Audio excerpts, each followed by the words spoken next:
Sebenarnya sebagian besar bahan yang saya siapkan tadi sudah disampaikan oleh Pak Deputi Layanan. Jadi saya hanya ingin meng-highlight beberapa hal saja di dalam materi yang disampaikan oleh Pak Deputi Layanan tadi.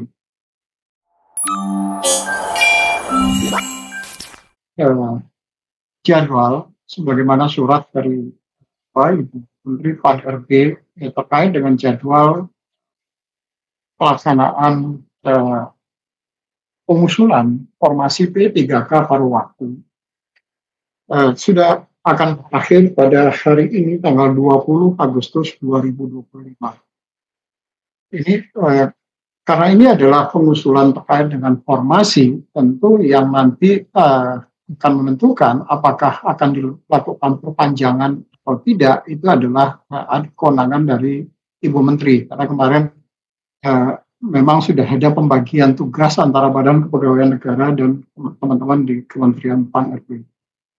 Nah, hanya saja Bapak Ibu, kami mohon betul kepada Bapak Ibu semua untuk kerjasamanya. Karena saya mencoba untuk membaca apa yang Bapak Ibu keluhkan di dalam kolom chat Zoom pada siang hari ini. Banyak dari Bapak Ibu menyampaikan bahwa ada kendala dari sisi sistem. Saya mencoba untuk membuka dari data yang ada. Akan lebih baik kalau kita berbicara dari sisi data. Saya ada kecurigaan, kenapa Bapak Ibu kemudian tidak menyampaikan kami belum bisa mengusulkan karena terkendala dengan data, terkendala dengan sistem. Saya mencoba untuk mengecek apakah betul terjadi kendala dengan sistem.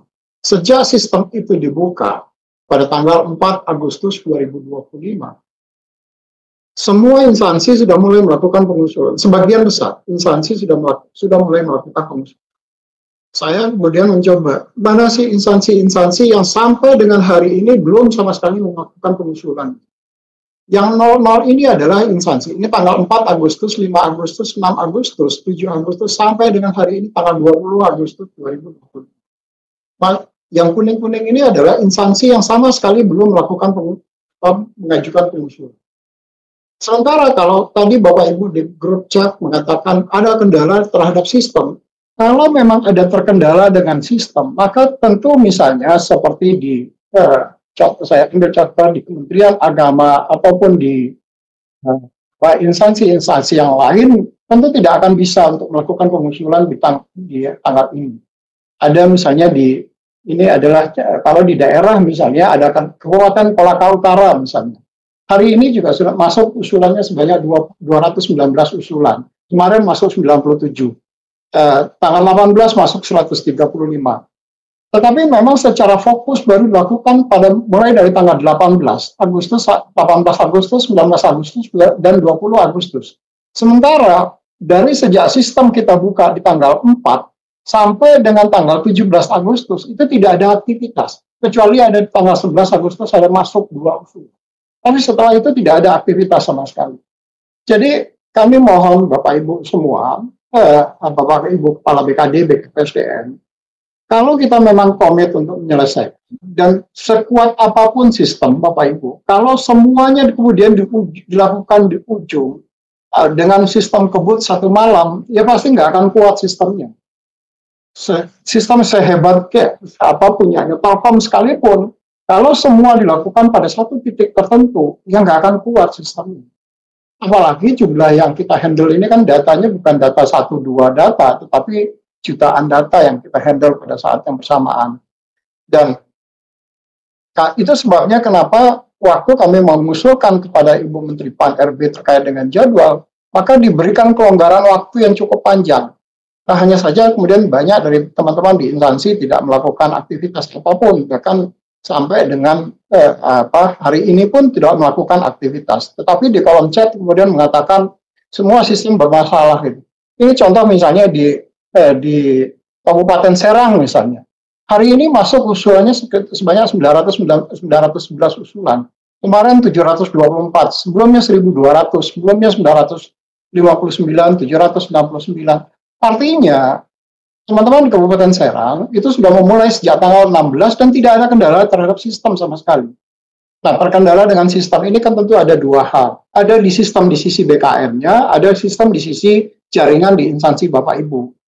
Jadi kalau memang ada kendala di instansi jaringan Bapak Ibu, ya ini yang harus kita carikan solusi-solusi yang lain. Tapi kalau kemudian hanya sekedar melakukan komplain, tapi kemudian tidak melakukan aktivitas, rasanya juga fair, ya Bapak Ibu. Kita memberikan kesepakatan bersama sejak awal bahwa dengan kelonggaran waktu dan kami menyadari betul bahwa proses verifikasi dan validasi ini tentu harus dilakukan oleh teman-teman. Tadi Pak Deputi Layanan sudah mengatakan ini relatif lebih mudah sekarang ini. Kenapa? Karena datanya sudah tertutup, kita sudah menyajikan datanya, Bapak Ibu hanya tinggal klik setuju atau tidak setuju terhadap usulan apa yang bersangkutan apakah akan diusulkan atau tidak.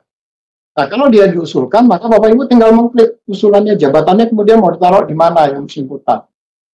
Nah, tetapi kalau nggak diusulkan dan baru hari ini kemudian baru mau mulai mengusulkan, pasti trafficnya juga akan berat karena semua instansi karena sistem kebut satu malam semua harus diselesaikan dalam satu hari yang sama karena sementara jumlah tenaga ASN-nya ada 2.000, 3.000, ada yang bahkan lebih dari itu. Jadi kami mohon betul, kami sudah mengkomunikasikan dengan teman-teman di Kementerian PAN-RB apakah ada potensi bisa dilakukan perpanjangan, tentu juga dengan segala mitigasi risikonya yang kami sampaikan tadi ke teman-teman di Kementerian PAN-RB dan sudah disampaikan ke Bu Menteri. Mudah-mudahan saja kemudian ada perpanjangan. Tetapi itu sekali lagi, kalaupun toh ada perpanjangan, tolong juga kerjasama dari Bapak Ibu semua. Jangan kemudian Bapak Ibu baru kemudian melakukannya nanti di detik-detik terakhir atau hari-hari terakhir di dalam pengisian proses verifikasi dan validasi data setelah perpanjangan itu. Ya nggak ada gunanya juga kita melakukan perpanjangan kalau masih pola kerjanya masih seperti itu. Jadi ini adalah data yang tersimpan di kami, bagaimana aktivitas usulan yang Bapak Ibu sampaikan setiap hari melalui sistem layanan di perencanaan kebutuhan di platform digital ASN digital.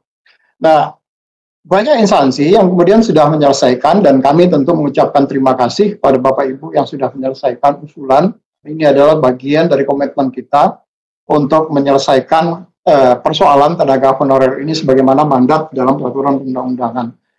Dan persoalan ini tentu menjadi persoalan kita bersama, tidak saja menjadi persoalan BKN, tetapi juga menjadi persoalan semua orang. Dan tahun ini adalah tahun bagi kita untuk bisa menyelesaikan secara keseluruhan. Jadi kalau Bapak Ibu juga masih belum terlalu concern untuk menyelesaikan itu, kami khawatir kita akan selalu dihadapkan pada persoalan dan energi kita kemudian habis terkuras hanya di masalah tenaga honorer ini. Itu mungkin beberapa hal yang ingin kami sampaikan Bapak Ibu semuanya. Dan kami mohon sekali lagi kerjasama dari Bapak Ibu semua terkait dengan proses pengusulan yang datanya sudah ada di dalam sistem perencanaan kebutuhan aparatur sipil negara. Demikian, terima kasih. Assalamualaikum warahmatullahi wabarakatuh.